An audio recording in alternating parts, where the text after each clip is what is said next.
What you manifest in your mind, you can bring to reality. Boom! What's up, everybody? Back with another How to Podcast. This time I'm going over hosting options. You've recorded your audio, you've edited your audio, and now you need to upload it to the internet and share it so that it's shared to iTunes and Stitcher and Google Play and all the different platforms that distribute podcasts. But you need a host. You need a place for that audio to live. And I'm going to go over a few options. I'm going to tell you what I would recommend, what I wouldn't recommend, all those things, starting off with Libsyn. Liberated Syndication, LIBSYN.com. Probably the gold standard as far as podcast hosting. Little pricey. The downside, little pricey. I've never specifically used it. At one point, I was thinking about it, contemplating using it, and the pricing structure for how much audio I was going to be uploading just wasn't going to work. And Libsyn prices based on your total upload per month. So in your $5 a month, you have 50 megabytes. $15 a month, you get 250 megabytes. Then you go up to the advanced section where it's $20, $40, and $75. $20 gets you 400 megabytes. Then $800 for 40 and 100 or 1500 for 75.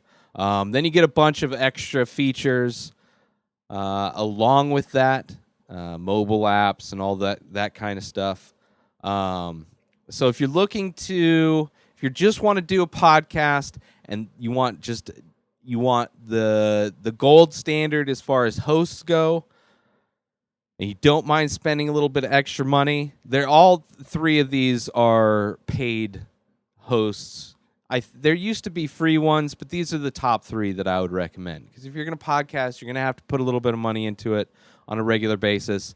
But this one is just podcasting, or just for your audio. So versus other options. So this one, you could look at it. The thing is, I mean, with the limited storage, you could get away with making, if you have long episodes, like you have hour-long episodes, generally like a megabyte a minute for like 128, if you're doing 128-bit stream. When you edit your file and you go to export it and you get to choose the quality, I usually do like 192 is the bit rate. But 128 is kind of the lowest you would want to go on a podcast. You could go lower, but you tend to get a lot more distortion. So you could change the way you export your file to make it smaller so you can fit more in monthly. And I'm assuming this is for like, if you do just one podcast a month, Libsyn's probably your way to go. But if you're going to do weekly or multiple podcasts per week, I couldn't recommend Libsyn, but it is an option a lot of people use. So it's reliable. Let's put it that way. The next option is similar. It's just where you can host your audio for podcasting, although it's also known for other things. I'm talking about SoundCloud. SoundCloud has a podcasting feature. You've heard about it because of all the SoundCloud artists, the hip-hop artists and musicians that get discovered on SoundCloud. It's designed specifically for that. I've heard rumors that it's going under the past 6 years that I'd used it. For my podcast, I've been using it, and I love it. They've added more features. If you do, you can pay monthly or you can pay by the year. It's cheaper if you go by the year. The SoundCloud Unlimited Pro Unlimited, you get unlimited upload time, so it's don't even have to worry about it. The standard Pro service, you get 6 hours of upload time, which is total.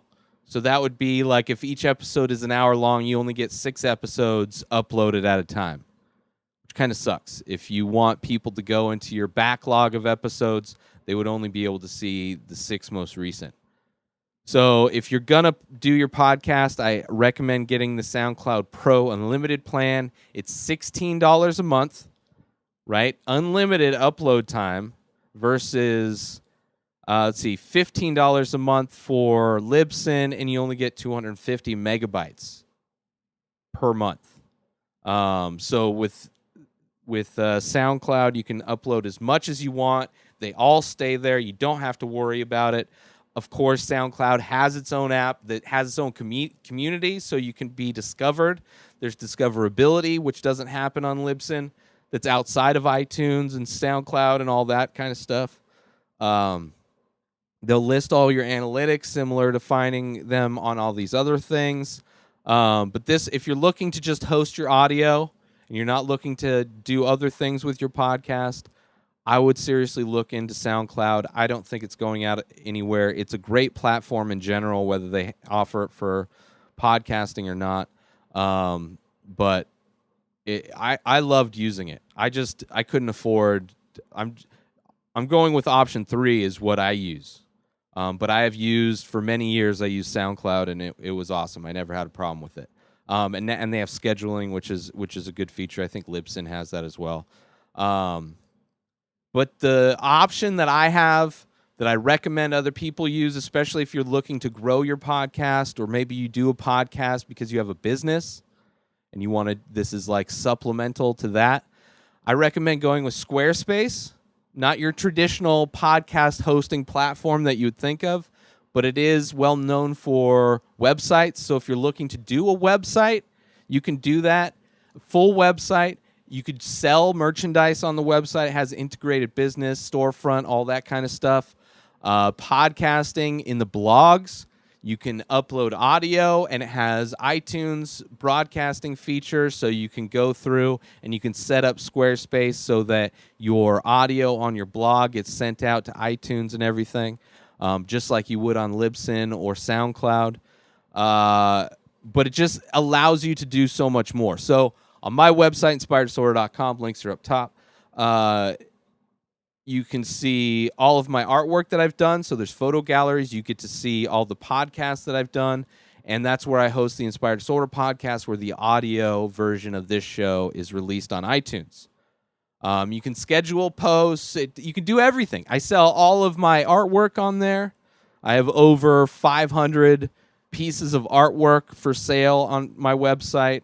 So the personal website, which you could do, and there's unlimited. The file size for your one audio clip has to be under 200 megabytes, which compared to Libsyn, 250 megabytes, $15 for a month per audio file.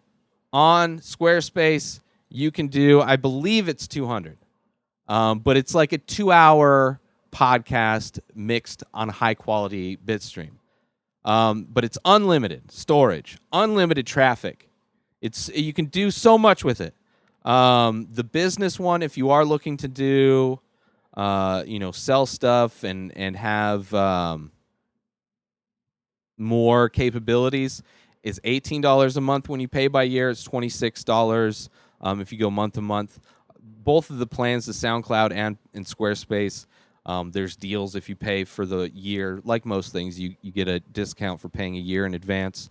But I've had Squarespace since Inspired Disorder started, which is 10 years. It will be 10 years next year, so it's 9 years. But it's definitely, if you're looking to ever do anything more than just put out your podcast in relation to your podcast, I recommend looking into to Squarespace. It is the one I recommend, just because you can do so much with it. Some people will have their podcast on Libsyn and then pay a completely different thing for their website. And they're spending, and Squarespace is easy enough to where you can design it yourself and do everything yourself. Once you learn how to set everything up and do it, it's pretty easy to deal with. So those are my options for hosting. Now, once you find your host, you'll get your RSS feed, and then that's where you'll go to iTunes. That's where you go to SoundCloud or Stitcher and all the other podcasting hosts, Laughable and all of those, and you submit your RSS, and they will approve you or not approve you, or just get you added in. So it's pretty easy. So that's what you do. That's it, everybody. Have a great week. If you have any other questions, please send them my way. That's it for this episode. Have a great week. Have a great day. Peace out.